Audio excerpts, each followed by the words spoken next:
if your team does not know who you are, doesn't understand the business, they can't represent the business and they can't do the things that the business does to the highest standard.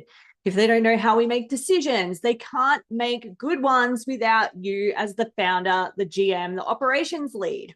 That's why your business DNA is the first and most underrated section of any business playbook.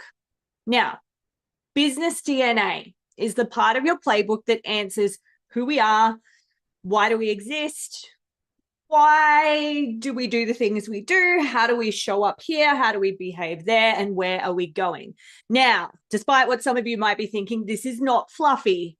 This is how you build alignment in your team without having to micromanage everybody. Now, in this section, you're putting together the backbone of onboarding, leadership, and culture. You're basically giving people a roadmap of how to show up to get the best results in the business and how to act on behalf of the business, right? Now, what do we include in our business DNA section? First and foremost, you're going to need your origin story, where you came from, what problem you saw, why you decided to solve it, why you exist. Second thing is your mission, what you do and who you do it for. So who do you help and who do you serve? Number 3 is your vision. So where you're heading and what winning looks like according to you. The next one is your values. But with values, so you might be used to seeing values as on time, every time, things like that, but not just, your values aren't just words, they're behaviors. So position your values as how you want people to show up in the business. Number 5 are your cultural norms. So how do we communicate? How do we make decisions? How do we handle mistakes? And how do we show up as our best selves in the organization? Now, number 6, I know there's a lot here, team. Bear with me. Now, number 6 is your decision-making principles. Now, these are important because they reduce escalation and they reduce reliance on you. So examples would be, we default to speed over perfection. That's one example. We will do everything in our power to protect the customer experience. A good one that's relevant here, we document once so we don't need to repeat ourselves.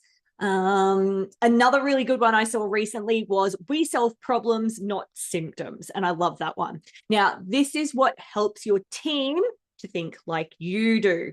Now, why is this important? Why is this section a game changer?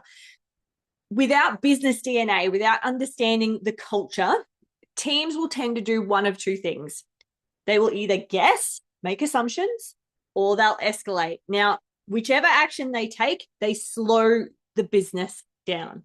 With business DNA, your team can make decisions with confidence because they know what matters.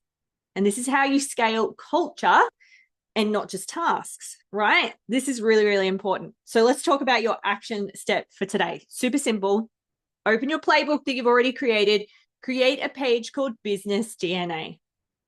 These are the headings you'll need: our story, our mission, our vision, our values, cultural norms, and decision principles. Do not overthink this. Like I keep telling you, you just capture what you know to be true right now, and you can refine it all later. Now, in the next video, we're going deeper into values and how to turn them into behaviors that I touched on just before so that your team can actually follow them, and we are setting them up for success. Thanks for tuning in, and I will see you in